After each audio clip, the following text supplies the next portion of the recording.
আজকে বানাচ্ছি ঝিঙে আলু আর চিংড়িতে ঝোল। তার জন্য দেখুন এখানে চিংড়ি মাছ নিয়েছি 250-এর মতো, এটাকে ধুয়ে পরিষ্কার করে নিয়েছি। এরপরে এটাকে সামান্য নুন হলুদ দিয়ে ভেজে নিচ্ছি। এখানে দেখুন কয়েকটা মশলা নিয়ে নিয়েছি। এখানে দুটো পেঁয়াজ লম্বা লম্বা করে কুচি করে রেখেছি, একটা টমেটো কুচিয়ে রেখেছি, 5টা লঙ্কা কুচিয়ে রেখেছি, আর 1 কোয়া রসুন ও 1/2 ইঞ্চি আদা বেটে রেখেছি। দেখুন চিংড়িগুলো খুব হালকা ভেজে তুলে নিয়েছি। আবার ওই তেলেই ঝিঙে আর আলুটা ভেজে নেব। চিংড়ি মাছ ভাজার তেলেই ঝিঙে আর আলুটাকেও হালকা করে ভেজে নেব। এখানে কয়েকটা গুঁড়ো মশলা নিয়ে নিয়েছি। 1 চামচ হলুদ গুঁড়ো, 1 চামচ জিরে গুঁড়ো, 1 চামচ ধনে গুঁড়ো ও একটু সামান্য কাশ্মীরি লঙ্কার গুঁড়ো। এই গুঁড়ো মশলাগুলোকে জলে গুলে রাখবো। দেখুন হালকা ভাজা হয়ে গেছে, এগুলোকে এরপরে তুলে নেবো। আবার একটু সর্ষের তেল নিয়ে নিয়েছি, এতে 2টো শুকনো লঙ্কা, 1টা তেজপাতা আর একটু 5 ফোড়ন হিসাবে দিয়ে দিচ্ছি। এরপরে কুচানো পেঁয়াজগুলো দিয়ে নিচ্ছি। পেঁয়াজগুলোকে একটু হালকা ভেজে নেব।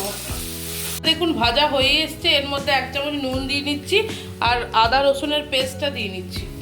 এটা এরপর কিছুক্ষণ কষবো। এর মধ্যে কেটে রাখা টমেটোটাও দিয়ে নিচ্ছি আর 2টো কাঁচা লঙ্কা দিচ্ছি। এই মশলাটাকেও কষতে থাকবো। দেখুন টমেটোটা গলে এসছে। এরপরে যে মশলাগুলো গুলে রেখেছিলাম সেইগুলো দিয়ে দিচ্ছি এর মধ্যে। এরপরে মশলাটাকে খুব ভালো করে কষতে থাকবো।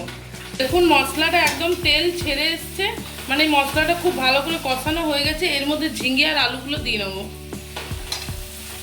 চিংড়ি মাছটাও দিয়ে দিচ্ছি একবারে। এরপরে মশলার সঙ্গে এই আলু ঝিঙে ও চিংড়িটাকে খুব ভালো করে কষাবো। দেখুন এটা কষানো হয়ে গেছে। এর মধ্যে এরপরে জল দিয়ে নিচ্ছি পরিমাণ মতো। এরপরে এইগুলোকে 10 মিনিটের মতো সেদ্ধ হতে দেবো। দেখুন এটা হয়ে গেছে। এগুলো আলুগুলো দেখুন এইভাবে দেখবেন, আলুগুলো সেদ্ধ হয়ে গেছে, মানে এটা হয়ে গেছে। এটা নামিয়ে নেবো। নামানোর আগে এই সামান্য একটু ঘি দেবো। আপনারা চাইলে গরম মশলাও দিতে পারেন, আমি ব্যবহার করছি না, তাহলে চিংড়ির গন্ধটা খুব ভালো থাকবে। এরপরে ঘি দিয়ে এটা এবার নামিয়ে নিচ্ছি।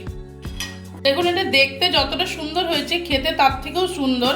এটা পুরোনো দিনের মা ঠাকুমাদের রান্না, একবার রান্না করুন, খুব সুন্দর লাগবে।